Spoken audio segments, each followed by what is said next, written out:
In a recent episode of 90 Day Fiancé's 9th season, Ariella throws a temper tantrum when she walks into the gym to find Beniam training for his MMA fight with a partner who happened to be a woman. The scene was so intense that many viewers suspected it was scripted. There's no shortage of drama on 90 Day Fiancé and its franchise spin-offs. Cast members often go out of their way to create explosive situations which could have easily been resolved with a little communication. Certain reality stars from the series are notorious for their outlandish and reactionary behaviors. These ridiculous temper tantrums will go down in 90 Day history as the worst of the worst. When Larissa disinvited Colt's family to her wedding, in a now iconic scene, Larissa argues with Colt's cousin during a family barbecue after the cousin accuses her of using Colt. She verbally disinvites the cousin from her wedding, storms inside, and screams, "Who is against the Queen will die." The meme Abel moment has become a prime example of Larissa's unwarranted temper, even surpassing her many explosive fights with Colt's mother Debbie. On the show, Larissa was known for yelling first and asking questions later. Unsurprisingly, Larissa and Colt divorced after less than a year of marriage. When Nicole wouldn't sleep on the couch, Chantel and Pedro purchased a new couch and bedding in anticipation of Pedro's sister, Nicole, coming to stay with them. However, once Nicole arrived, she insisted she could not sleep on the couch and demanded she and Pedro stay at a hotel instead, something Chantel was vocally against. Nicole's tantrum was a divisive ploy to get Pedro to side with her over his wife, and it worked, as Pedro ended up giving in to his sister's demands. Nicole has had it out for her brother's relationship since day one. She's even gone as far as trying to convince Pedro to cheat on Chantel. The couch situation was just one of many times a member of Pedro or Chantel's family has hurt their relationship. When Andrew stormed out of the tell-all, Andrew, whose relationship with Amira seemed doomed from the start, failed to win over viewers with his bratty behavior at the tell-all. Amira, who was attending the tell-all virtually from France, told producers she didn't want to have contact with Andrew during the show.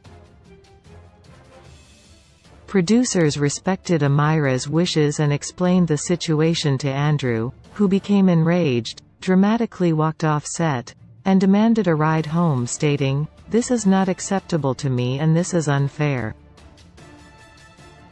After pushing Amira to meet him in Mexico, where she was detained for days by immigration agents, and then later forced her to make a similar trip alone to Serbia, it's not shocking Amira doesn't want to have any contact with Andrew. When Charlie gave a speech at Libby and Andres' wedding, during Libby-Andres Moldovan wedding, Libby's father, Chuck, stands up and gives a classy speech telling Andre he's family now and they love him. As he finishes, Charlie, who is visibly drunk, forcibly takes the mic from his father and gives an impromptu speech of his own. Charlie cuts right to the chase, announcing to the happy couple that his father needs to stop paying for y'all's bulls, as Chuck paid for the wedding and had helped them out in the past. Charlie continues that he doesn't want Andre to come to America and live off the Potthast family. The awkward scene ended uneventfully, but Andre and Libby were clearly, and rightfully, upset. When Usman didn't want Kim to see the video call with his ex, Usman Soulja Boy may want the public to view his music videos, as he is known for making some of 90 Day's most unforgettable songs. However, one video he adamantly didn't want publicized was a video chat with his ex, Zara, in which he admitted to still having feelings for her. Usman threw an epic tantrum when current girlfriend, Kim, saw the private conversation during the tell-all. He insisted he was now committed to Kim. Unconvinced, Kim ran off stage crying, but Usman, who was present via conference call, seemed more concerned with whether or not the cast and the host could hear him than with comforting Kim. When Angela threw a cake at Michael, Angela has always been one of the most chaotic 90 Day cast members, so her unhinged behavior around Michael never comes as a shock to viewers. In one particular scene, the couple had planned to spend the day on a boat in celebration of Michael's birthday. Michael tells Angela this is his first time at that particular boat dock. Angela believes she's caught Michael in a lie, as she's seen a picture of him there in the past. She yells at him and throws his clothes out of their room, telling him to leave. Later Michael comes back with a cake to make amends. Angela tells him a cake won't fix things. She then opens the plastic container and smashes the cake in Michael's face.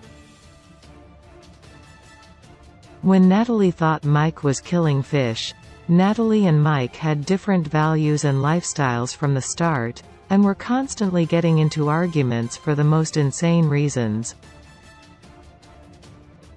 For instance, during an episode in which Mike is shooting off fireworks near a pond on his property, Natalie starts screaming at him that the loud noises will surely kill all of the fish in the pond. Mike tries to explain that's not how fish work, but Natalie is insistent that he's endangering them. Interestingly, Natalie, who is a proud pescatarian, will still happily eat fish. She just doesn't want Mike disturbing their peace. When Big Ed spent the night at Rose's house, Big Ed has certainly had some ludicrous criticisms of Rose, who, it's worth noting, became an international fashion model after her time on the show. However, things came to a head when he visited the Philippines and stayed in her family's home. What ensued was yet another sad example of living with 90-day in-laws going wrong. Big Ed freaked out over the state of Rose's home. Her house had no roof or doors, as the family was living in abject poverty. Big Ed came across as privileged and ignorant when he had a complete meltdown the morning after sleeping on Rose's mattress on the floor in a room with no air conditioning. He whined and quickly booked a hotel room. When Lita didn't want Eric to pay child support, Lita quickly became a franchise villain as a result of her treatment of Eric and his children. In one particularly telling scene, Lita throws a fit because she no longer wants Eric paying child support for his youngest daughter. Lita, who is from Indonesia and unfamiliar with child support, doesn't like the idea of Eric spending so much money on his kids. To Eric's credit, he explains child support as normal in the US, and he actually seems to have a healthy relationship with his ex-wife and children. Lita is inconsolable, storms off, and refuses to hear anything Eric has to say. She then threatens to leave him and suggests he relinquish his parental rights so he doesn't have to pay. Literally every one of Anfisa's tantrums, Anfisa has an undeniable flair for the dramatic. She often acts incredibly entitled and will do just about anything to get her way. However, when Anfisa doesn't get what she wants, her temper tantrums are even more wild than her entitled behavior. In one memorable scene, Anfisa asks Jorge to buy her a $10,000 handbag and becomes incensed when he refuses. In retaliation, she signs into his phone remotely and proceeds to erase it completely, including all of his contacts. During another iconic scene, she keys the word idiot in giant letters along the side of his car.